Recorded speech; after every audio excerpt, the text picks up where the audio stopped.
Squat, bench, dead. Think you've outgrown them? You're wrong. The Ph3 program is very demanding. Nutrition and supplementation are going to be crucial to you recovering properly and getting optimal results. As an advanced lifter, muscle gain is going to be slow.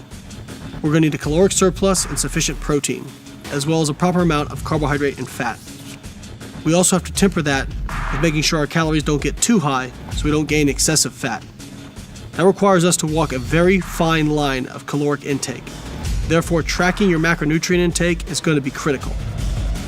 Now I'm going to break down the nutrition plan on my Ph3 13-week program. I'm providing you with 4 levels of calorie intake depending on your specific goals. If your goal is to have minimal fat gain, but you're okay with gaining muscle a little bit slower, you're going to go on the lean muscle gain program. On the other end, if you're okay with body fat gain, but you want to gain muscle as fast as possible, you're going to go on the extreme muscle gain. Between the lean and extreme gain plans, we also have medium and fast. This way, you have a spectrum of where you can hit based on your goals. Just like the Ph3 training program is based around your 1 rep max, the Ph3 nutrition program is based around your basal metabolic rate. Your basal metabolic rate is essentially the amount of calories that it takes to maintain your weight when you're at rest.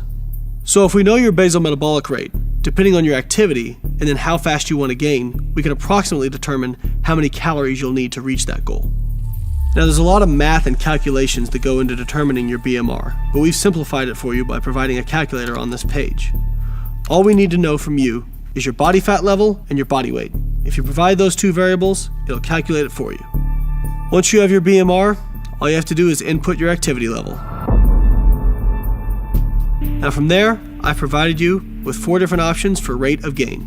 On the lean muscle gain, once we have your BMR plus activity, you're going to increase your calories by 5%, and that's going to be your target. On the medium muscle gain plan, you're going to increase your calories by 10%. On the fast gain plan, by 15%, and on the extreme gain plan, by 20%. All of this will be included in the calculator. So now we're going to get into how those calories are broken down, how much protein, carbohydrates, and fats you're going to take in. For protein, I recommend anywhere from 1 to 1.3 grams per pound of lean body mass. For fats, there's going to be quite a bit of play, just depending on how fast your metabolism is and how well you tolerate carbohydrates. If you're somebody who has a really high carb tolerance, then I recommend setting fats at around 0.3 to 0.45 grams per pound. If you're someone who's kind of in the middle and you tolerate a modest amount of carbs pretty well, then I would recommend setting fat at 0.45 to 0.6 grams per pound of body weight. And if you're somebody who you know that you tend to not be able to eat very many of them and keep body fat off, then I would go a little bit higher on the fat intake, and I would go from 0.6 to 0.75 grams per pound. So now that we've determined your protein intake and your fat intake, the rest of your calories are going to come from carbs. So if you have a higher fat intake, your carbs are going to be lower. If you have a lower fat intake, your carbs are going to be higher. More so maybe important is how you time your carbohydrate intake. I usually put a little bit more carbohydrate pre and post workout because your workout sensitizes you to insulin. So I typically recommend anywhere from 25 to 35% of your total daily carb intake pre-workout and then post-workout. Now it's extremely important to be consistent with your nutrition on this plan. And to track your macronutrients, you're going to need to weigh out foods. So I recommend getting a good electronic food scale. Now I always get asked, how exact do I have to be? Listen, you're never going to be 100% dead on. That's just not going to happen. We really want to focus on consistency. If you're getting within 5 to 10 grams of each macronutrient each day, that's good. Some of the common questions I get on measuring is, should I measure foods cooked or raw? Typically the values listed are for raw, but if we're dealing with something like meats will usually lose a quarter of their weight when they're cooked, if they're cooked to kind of a medium level. So if something has 4 ounces, when it's cooked, it's probably going to weigh 3 ounces. Now some things are hard to measure, like fats, especially liquids like olive oil or anything like that.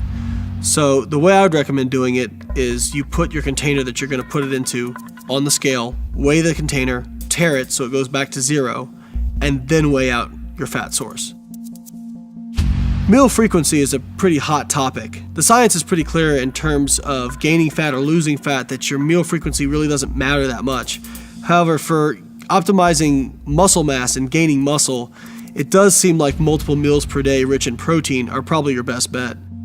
I recommend anywhere from 3 to 6 meals per day. I would probably recommend you fall within 4 to 5. There's literature that says if you eat too infrequently, it's not good for anabolism, but also if you eat too frequently, it's not good for anabolism.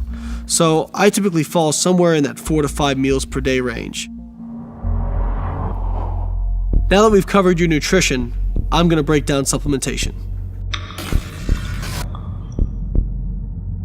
On the Ph3 program, there's going to be 9 supplements that you're going to be taking, and I'm going to list them in order of importance. Whey protein. I recommend whey protein whenever you need a high-quality protein source, or you can take it post-workout to enhance your recovery. With whey protein, I don't have set times I recommend for people to take it.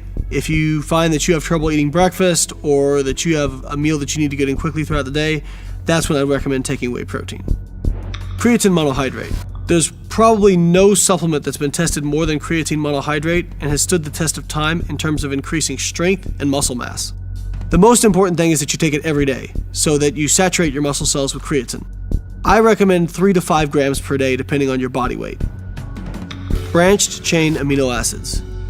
Branched chain amino acids increase muscle protein synthesis more than any other amino acids.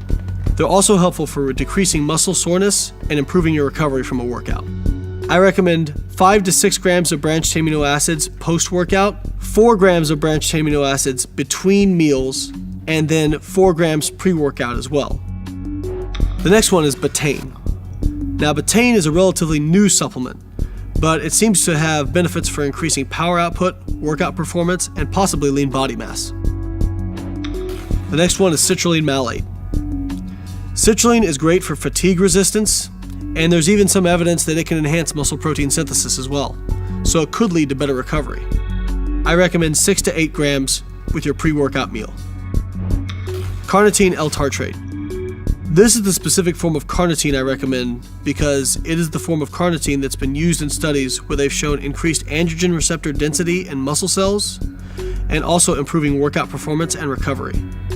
Improving androgen receptor density means that the testosterone that's in your blood will hopefully have a better effect on your muscle, even if the testosterone in your blood does not increase. I recommend 1 gram pre-workout and 1 gram post-workout. The next one is fish oil. Now with fish oil, there's a lot of different types out there, but I recommend getting a fish oil product that has the highest concentration of EPA and DHA that you can find. If you get an EPA and DHA in a high enough dose, there's some evidence that it can actually enhance the anabolic effects of amino acids.